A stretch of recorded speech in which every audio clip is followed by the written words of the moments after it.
You're listening to Heroes in the Moment. What's up, heroes? I'm Michael. And I'm Nathan. And today we're doing episodes 4, 5, and 6 of X-Men 97. Come on now, let's get it, Michael. Let's get into it. And just a reminder, we're introducing a new segment into our weekly recaps. It's called Heroes Q&A, to where you can send us a DM or a comment on one of our Instagram posts, comment a question, anything you might have about what we're talking about, or anything in general, and we will answer those in a segment in our weekly recap, so be sure to do so. And we also just dropped our new membership called Heroes HQ, where you can get exclusive access to additional movie review episodes and then early access to all of our episodes for a low monthly price. So if you're feeling like you want it, go ahead and check that out. Absolutely, go for it. So let's get into X-Men 97. And just once again, like we talked about last time with X-Men episodes 1 through 3, I'm loving this series. I really do. I mean, as an X-Men fan, this is just in general just something so beautiful that I've not been used to. So let's get into I'd like to spend most of our time, I'm sure as most of you are knowledgeable, we'll spend most of our time on episode 5. Yeah. But we'll talk about 4 and 6 as well. But let's get into episode 4, Motendo / Life Death Part 1. So this How can episode, they just say Motendo? do what? How can they just say that and not get sued by Nintendo? I don't know. Motendo? Well, Yeah. It's not Nintendo. Yeah, but their It's legal Motendo. team is crazy. I'm sure they probably talked to him and were like, hey, can we do this for this I show? really liked episode 4. You really did? I actually did, yeah. Okay, see- the villain was so cool. Oh, you like Moto? What's his name? Moto? Moto. Yeah, Moto. Moto he's an interesting character. I've never loved Moto. In the original series, that's how he does. He goes and he does these like virtual things. Yeah, and he takes like these X-Men people and to like boost his show. He or does. something, right? He has his own show. What is it, and- like a reality show, yeah, game show? yeah, something like like in that? this alien world or Okay. whatever. And he does that, and he takes his X-Men characters, and he does that with them. And this episode was unique and different in the sense that it was half of the episode was towards one story, and then half towards another. Yeah. Which I think was interesting. I do think I would have preferred it to be 2 individual episodes. Yeah. If I was to do it, because the pacing of Life Death Part 1 was off. And then they split it up and have episode 5 and then have part 2 later. Yeah, so that was I think it's interesting. weird how they're doing I that. think it made sense once you go back and like you realize what Remember It was for episode 5. Yeah. But it was interesting choice. I feel like that could have been easily Motendo could have been episode 4, Life Death Part 1 could have been episode 5, then Remember It 6, and then so on. I agree. Life Death Part 2 7. But And there's anyway, 8 episodes in total? I think 11. It's going to be 11. I did not know Or that. no, maybe there's let's see, it's 6 and then 7, 8, 9. Either 9, 10, or 11. Okay, One of got you. those. All right. That's going to be in this show. All right. So to get in the first half, Motendo, like we said with Moto, Moto pulls in Jubilee and Roberto, who's Sunspot, into his universe to kind of play this game surrounded by Jubilee's life. Yeah. That's kind of, which is a cool concept. Yeah. I will say I didn't necessarily love this particular episode. Not that it was bad. It wasn't a bad episode. It was just a filler half. Yeah, it really was. And it being a filler half, I mean, the only thing it does is give Jubilee and Roberto character development, which is not a bad thing. And it also had the original Jubilee voice actress back to play the older version of Jubilee, which was a cool nod. But in this episode in itself, like it had some cool moments, but not a lot. It's a filler. An older Jubilee who's part of the game, like saves them. Like, I was definitely confused. I think it was more so that this version was put in and stayed in this game forever, like she was planning on doing, but convinced her not to, in an alternate reality or something like that. I think for viewers like myself, episodes like this can be a little confusing because I know obviously there's a lot of references to the original show, which I still haven't seen. But from what I gather and what I've seen on various social media, apparently there's a lot of cameos, a lot of throwbacks, a lot of same clips. There is a lot of different clips from the original series, which was cool. Especially with a lot of the video game sequences, we get them fighting different things, or Sentinels, or the whatever. 16-bit graphics and all that stuff looked fire. I mean, that's one thing the show has absolutely going for it. It's the animation is incredible. Animation's really good. The visuals are incredible, and they're shown throughout all the episodes. Have done a really good job with that. But again, this was just half an episode and half an episode of a filler. Yeah. So it was okay. It was probably my least favorite so far in total out of all the episodes, but it was a fun watch. I liked Moto. I thought he was cool. But then in the second half was like Forge and Storm. They're trying to get Storm's powers back, right? Yes. And that doesn't ended up working. No. So yeah, Life Death Part 1. One thing with this episode is, again, like we were saying earlier, it would have been nice to have been a full one, part 1. That way we got more. I think it was cool. Yeah. Like seeing Storm and Forge's relationship. Like I like that. I think the storyline, the plot is good, but it was too fast. It was in that 10-minute segment, and it could have been a 30-minute segment, and they could have been like a few weeks later, and that's how Storm and Forge's relationships began to develop because it was just too quick. Yeah. To me, man, it didn't feel like a part one. If I'm being honest, it felt more just like a standalone episode. Yeah. I don't know. That's at least what I took away. I was confused by the bird. Who is the bird? The bird is a demon from hell that comes up from the ground and has a thing with trying to get at people's emotions and things of that nature. So trying to get at Storm and Forge and all these stuff that's going on with them being sent after her specifically. I was confused about the whole bird thing. Yeah, it was just something that I don't know the exacts. I tried to read some stuff.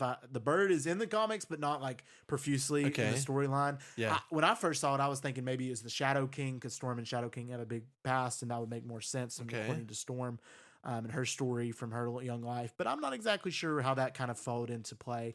But the episode just follows her and Forge, and they're falling in love, and how he's trying to help her get her powers back, and it doesn't work. And then she finds out that he created the weapon that lost her powers, kind of resents him a little bit. Yeah, and that's exactly what happened in the comics. Yeah. Exactly to the T. She liked Forge a lot, found out what happened, and then she was distant from him. That always makes a compelling love story. You know, just as things are getting off the ground, there's a wrench thrown in the plans. Right. I like it.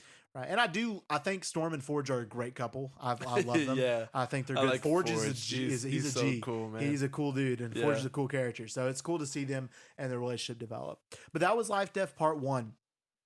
So let's get into Remember It. And episode 5. Remember It, episode 5. And as a lot of you know, I mean, this is, as you've seen from social media or across the board, this episode, to me, was amazing.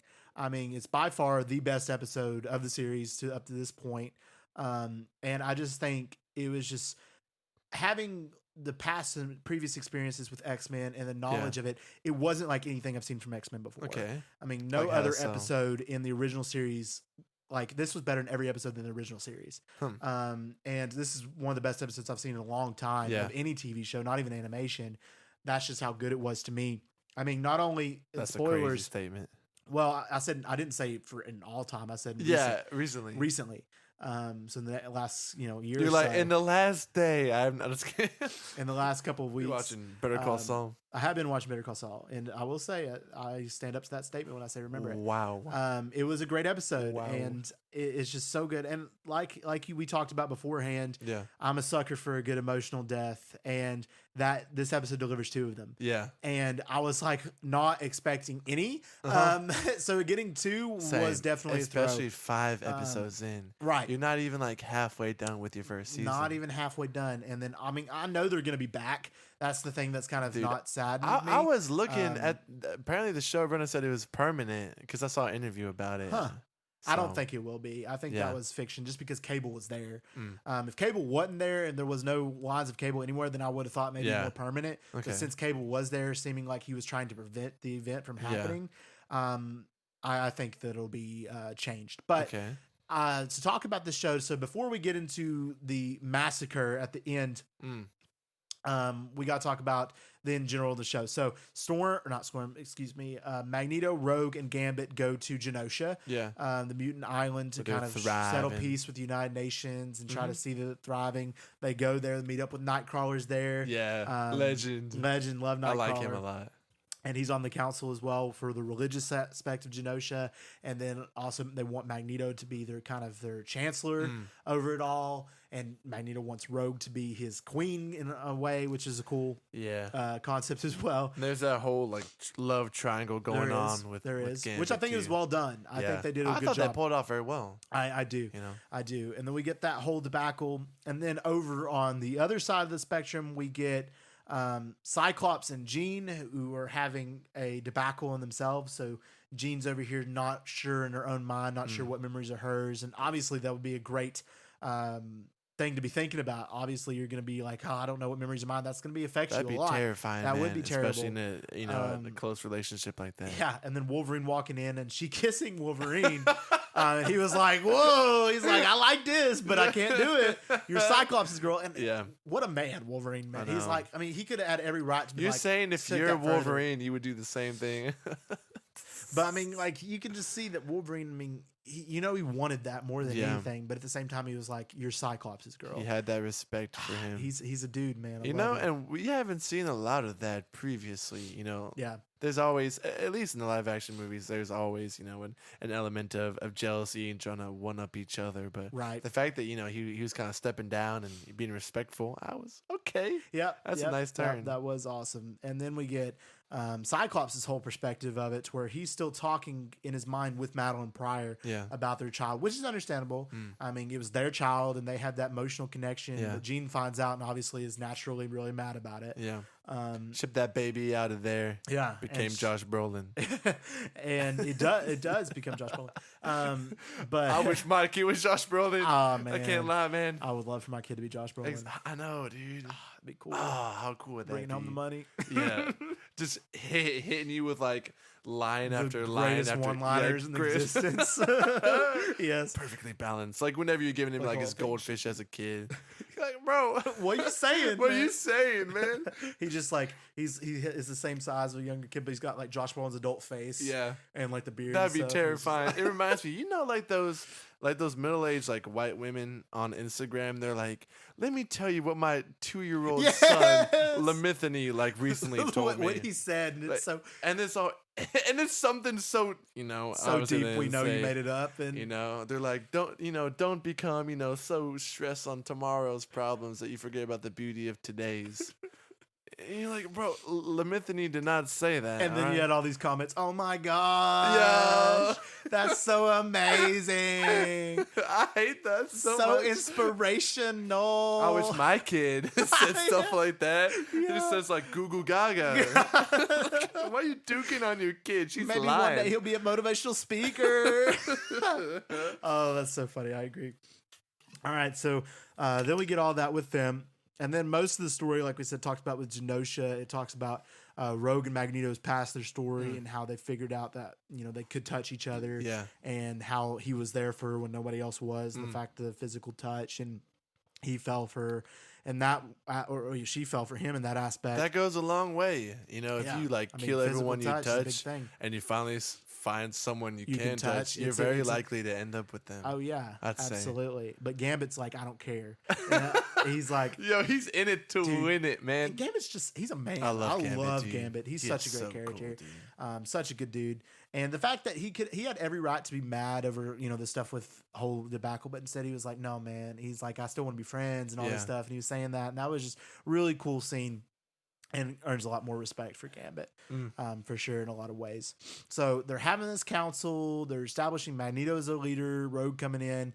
On this council is Emma Frost, we know, and then also Shaw, and then several other. Mara McTaggart, who's the only human on the council. I didn't recognize a lot of the people, to be honest. So you would know, let's see, Shaw was Kevin Bacon in First Class. No way, for real? That was him. Okay. Was that character. Yeah. Emma Frost was also in First Class, the White. They killed those guys off so quickly. Maura McTaggart was the girl who Xavier liked in First Class. Okay. And Apocalypse. Yeah. So yeah, all those were the main characters. I did not know that. I didn't make that connection. Mm-hmm. Yep. So they had this council, and then they had this gala. Oh, this is where things start getting good. I mean, this whole episode was good, but this is where things really started to pick up. So they had this gala, and then you really could see like that this was not a kid's show from this moment on. And I looked at the credits and stuff because when I was watching this show for, I was thinking, okay, family, whatever. And then, but when it had adult themes, and then I looked at the credits and it was TV-14, and I was like, whoa, I didn't even realize this show was TV-14. Yeah. The original's PG. Wow. So seeing that this is TV-14, I was like, okay, that makes a lot more sense based off what we get, especially this episode. So then we get the gala scene to where Magneto tells him that it's going to be Rogue, and then we get amazing music in the background of an actually copyrighted song, which was cool to see it in this show. And then him rising in the air to them dance, and that was such a cool scene. Did you like that cool. scene? that was beautiful. I never thought I'd see something like that. But yeah, two guys that was flying creative. in the air and dancing. Yeah. It was creative. And then they get a little touchy with the music going on. I remember watching that with my brother. And he goes, "Whoa!" whoa, in the middle of it.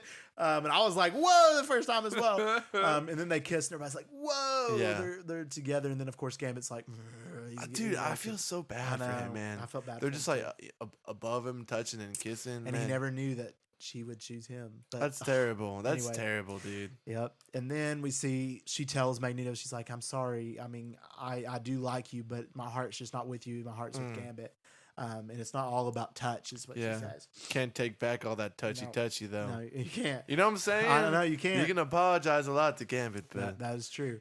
And then we get where everything just starts going crazy when you have Madeline Pryor, who gets this vision out of nowhere, and it's a lot of different visions and different things going on, and then blood falling out of her nose, and then you just have the music in the background just pump, and you're like, "What's going on?" Like I was like, "What is happening?" It's getting really ominous. Yeah, I almost said ominous. Ominous. Optimus Prime. Optimus Prime, man. He could beat the Sentinel. He could beat the Sentinel. Probably. He probably could. He definitely could beat the Sentinel.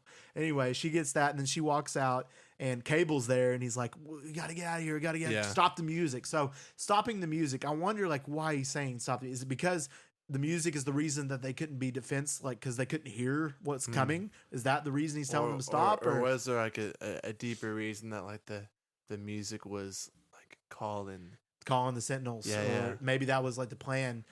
Could be. I mean, I would assume your first thought would be, cut it off so everyone can hear. Right. So everyone's on the same page. But if it was calling it, then that would imply that the musicians themselves, or wherever the music was coming from, that they were in on the not necessarily plan. But whoever played the music, whoever was the one playing the music. Yeah, like where. I mean, I know if it was like a DJ, they reveal later what happened, like a sound system, and maybe like one of the humans, or maybe even one of the mutants put that into play. Yeah. It could be. I don't know, man. Could be. But anyway, Cable's like, stop the music. And then he meets with Madeline, and she realizes that he is Nathan, her son, and didn't realize that she knew him as Cable, but didn't realize that she was like, Nathan? And he's like, I'm sorry, Mom. And that's back away. That's when everything blows up. Yeah. Also, Madeline's fate's unknown. People don't know. She could have died right then and there. We don't know what happened to her. I'd assume she's still alive if they didn't show her death. I would assume so if they didn't show it on screen. But again, like I said, I do believe that Cable's going to go back and fix some stuff. I mean, if the showrunner did say that, I mean, I don't know, but I do assume so. Mm-hmm. I mean, to be honest, though, I would have figured that, this island full of mutants would have had a better, like, defense system. Like probably, how come only Cable and Madeline knew? I would say because it was probably cloaking devices, completely unexpected. Somebody on the inside may have been in on it. That has to be it. The gala throwing everything off because nobody was prepared. Yeah, because everybody was celebrating mutant peace and prosperity, United Nations. Kind of like in Dune, kind of. Yeah. So person on the inside attack when they least expect it. Right. So then we get the whole thing that goes on here. The whole explosion, everything goes crazy. Then we get Rogue and Magneto rising out of the rubble, and they're like, "We got to help these people. We got to save these people." And then they get to the garden, meet up with Gambit. Well, Nightcrawler first saves them. He didn't die, but he got hurt pretty badly. Yeah. Saw some blood coming out here. I was like, at first, I was also like, "Whoa!" Yeah. I was nervous. He died, and I was like, "Not Nightcrawler." Yeah, never mind. You're good. He's Stay good. Up, my brother. He was just down, and so Magneto ordered Gambit and Rogue. He's like, go get to the Morlocks, because they found out the Morlocks was stuck, and he's like, go, we will not worry about today or whatever. He said something really go to the line, deep and inspirational. It was really had good. Me ready to go defend Genosha. It was. He was like, we will not regret this day of the lives we saved, or something like that. Something really good. Yeah. And so they go to action, and then you get the boom and X-Men music in the back, like the epic version. Yeah. And it was so cool. And you had like Rogue flying next to Gambit's motorcycle, and they're just like, dun-dun-dun-dun-dun. It was so cool. Yeah. I loved it. I was getting chills. I'm getting chills right now. Oh, man, I love the show. And they were going in to try to save him. And then Magneto's, he's shooting going cars crazy, with his magnetism and going crazy, doing all this stuff. And then they blast down Charles' statue, and it lands and smushes all these people. I'm like, holy cow, what is this show? I like that part. And then he goes, they will be and then he whips a train and he whips him with a train. Yeah. That was so cool. That was stupid. He just whips man. him, like punching the train with it and whipping it. That was epic, man. I love this show. Oh, it was so good. Yeah, man, this had such a cool fight scene, dude. Cool. I was going Animation crazy. was just so Animation, good. the music. Oh, it was all perfect. I know, man. I love this. It was really nice. And then you had the flipping execution beams just going through and just vaporizing people as they were walking by. And it was like, holy cow, this isn't a kid show. And I love that part. You know, the whole thing with Marvel is that no civilian ever gets injured. But they were like, screw you. Screw these random guys. They were like, They're screw dead. them. They're dead. It's like, we ain't doing nothing. Yeah. And then you have Gambit going in really epic sequence, destroying a Sentinel, doing a cool little flip thing with the music in the background. And he's like landing, just like, let's get out of here and saving the Morlocks. And then he sends them out. They see Magneto. They go to him. And then they go a mega level mutant detective, the Sentinel, the major big Sentinel. And it's, of course, Magneto. What's is there a name for the top Sentinel guy? Master Mold is the main big Sentinel. Master so I assume Mold. that this is like probably the like a even higher version, like Master Mold 2.0. Yeah. Because they apparently destroyed him in like episode 1. So Master Mold. If I was Magneto and I heard like them say that like mega ultra high super cool mutant guy, that would boost my confidence like crazy. You know what I'm saying? Oh yeah, that's for sure. I would agree with that. So then they go over to mega level mutant to Magneto. Mega level mutant. A mega level mutant. That's so cool. I know. Because only certain mutants are mega level. Which ones are mega level? Magneto, Storm, Jean. I think that's only like 3 main X-Men members that are mega level. Professor X. Professor X is Professor X is a mega level. But other than that, I think that's about it. Yeah. So they go in and then it shoots his beam, but Magneto is still like he's protecting with the big old thing. And then Rogue's like, no. And then he uses his magnetism to block her and Gambit and block them. So cool. Oh, no. He's going crazy. He's going crazy. He's going and crazy. Then he also sees like he's losing. So he covers them up to protect them. And then he lets go in a really emotional scene, but not before looking down at Leech and saying in German, do not be afraid in German, because of course of his German heritage and the Holocaust, as it showed scenes earlier from his Holocaust. And then he gets murked. Not Magneto. Man. That one hurt. And like I shed it. I was like, they just killed off Magneto. What did they do? I was not expecting it this early. I was not either. He's my favorite character so far. I love Magneto, man. I wanted to say he should have survived, but I mean they were coming after him. They were done. Yeah. And after that, you get a really cool shot of Rogue who breaks out of the thing, and she's just got anger, emotion. Like that was a cool animated shot, and she's just flying, not even thinking, and just flying right at the Sentinel, aiming to kill it. But it would have killed her if Gambit not intervened with his motorcycle, throwing it at her with his kinetic energy blast. And then he's like, I got this. And then Gambit goes to fight the Sentinel, but of course he couldn't handle it. It's you. Magneto is dead. So what makes you think, man? I understand, Rogue's rage. That's her.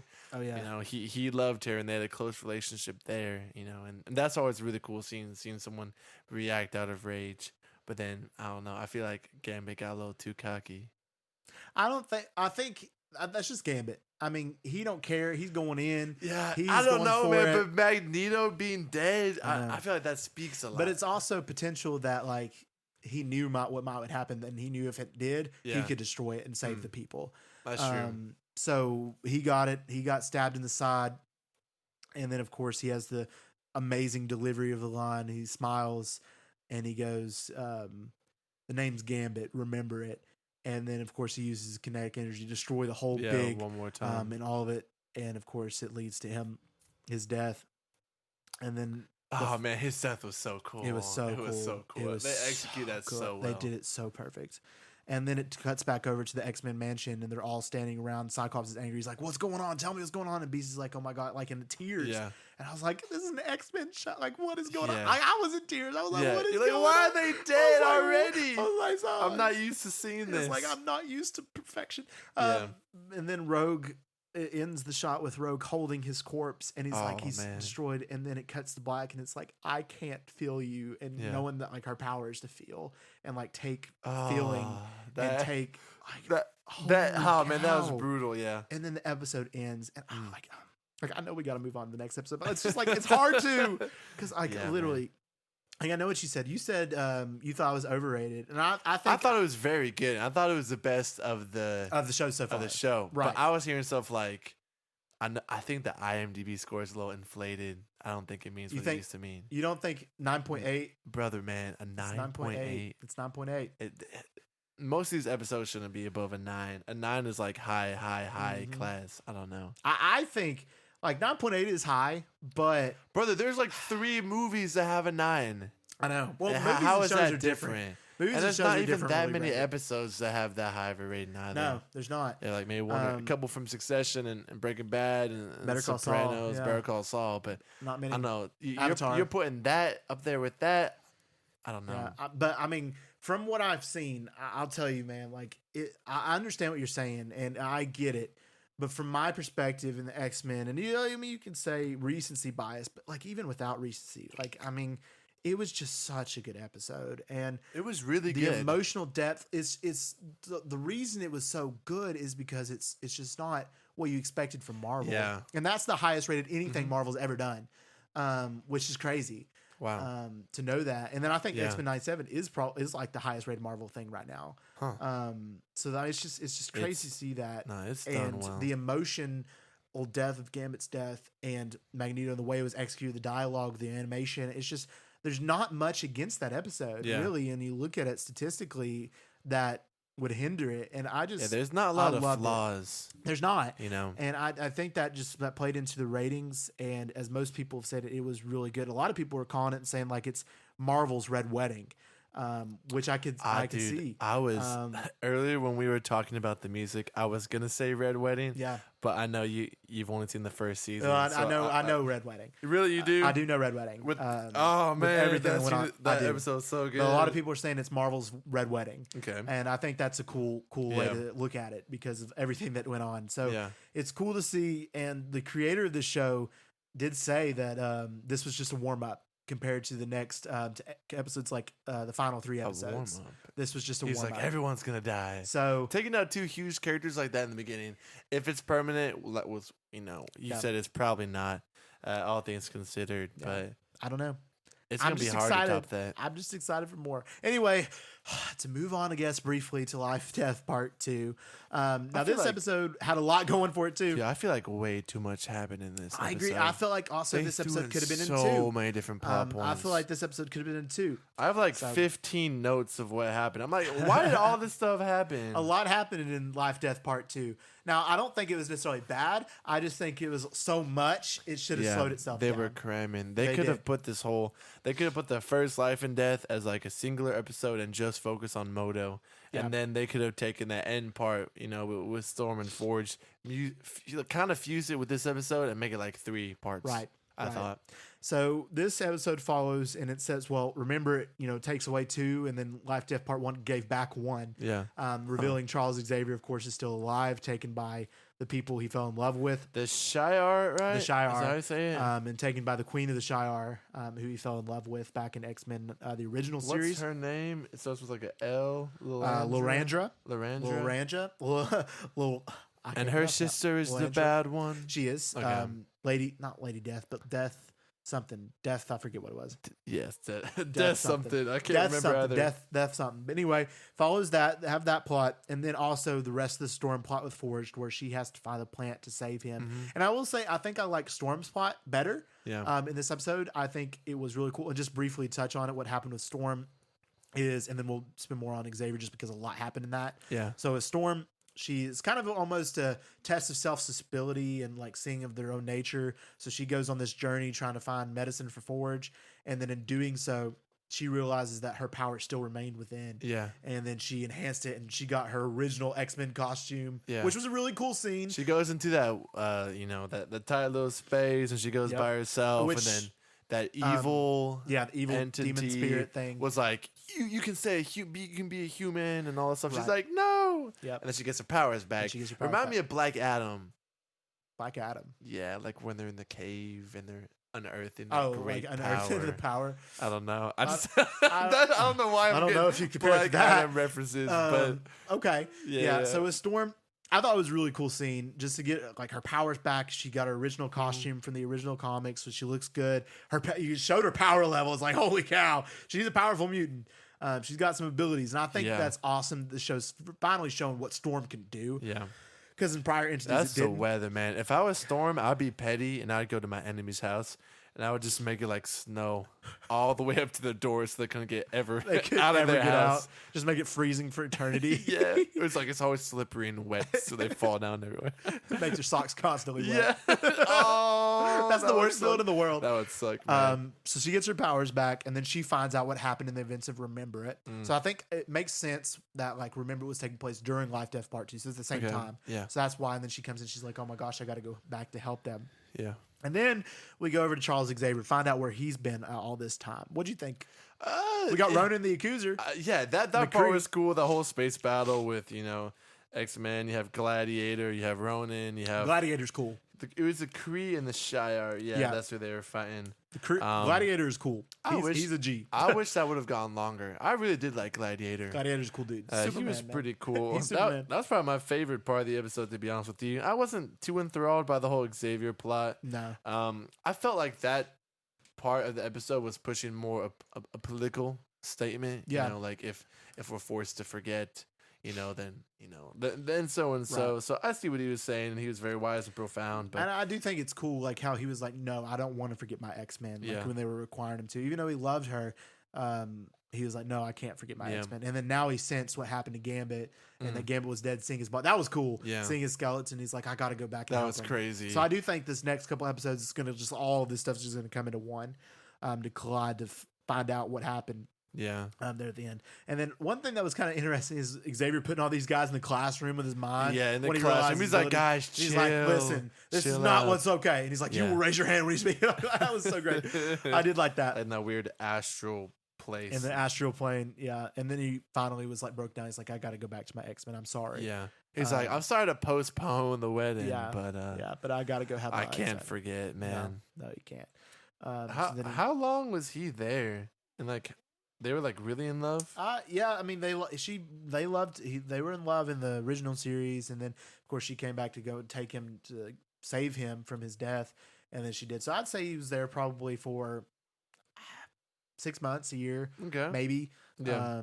To see with that, depending on probably a year, because of course Madeline probably was pregnant with Cable, and all this stuff happened, and so probably a year. So then, of course, he decides he needs to go back, and at the end, it was revealed that who was behind the entirety of the attacks, which was an amazing choice on who they picked to be behind everything, and that being Mr. Sinister. And him being revealed as the main villain of the show is perfection. I think he's the right choice to be the villain of the show, now that Magneto's, of course, good. Dead, but good. Good and dead. Good and dead. Good as dead. Is that what they say? I don't know. Good as dead. He was good. Good as done, I think. But anyway, Mr. Sinister being the one behind the attacks was a cool detail, and to see like how all of this will accumulate in the story. How is he behind the attacks? Does he control the Sentinels? Well, he does. He controlled Bolivar Trask, who creates the Sentinels, and he made him do this. Gotcha. And then sent them to massacre all these mutants and stuff. So they know where Genosha was? He did. Okay. Yeah, Genosha's. I was confused about how much they knew and their motives. Right. Okay. It was cool, but again, just re-highlight, Remember It, love you. One of my favorite episodes. I mean, the favorite episode of the series so far. And I mean, just really excited to see what the creators bring in the next few episodes. They're saying they're ramping it up. They do. They got a high bar to They got a high bar to make it up, but if he says he did, well, I'm interested to see how he does it. All right, guys. Thank y'all so much for listening to this episode. If y'all liked it, just let us know by giving us a download and 5 stars review on Spotify. We have a new segment, like Michael mentioned, at the end of our weekly news called Heroes Q&A. So just shoot us a question, our DMs and Instagram comments, and we'll answer them at the end of our weekly episodes. Then also, if you want exclusive access to episodes, like additional movie reviews that are outside of what we normally do, and then early access to all of our episodes, feel free to subscribe to our monthly membership, Heroes HQ. And then lastly, if you want to stay up to date with our new episodes and announcements, check out our Instagram at Heroes in the Moment. And we just want to thank y'all for listening. And as always, we love you 3000.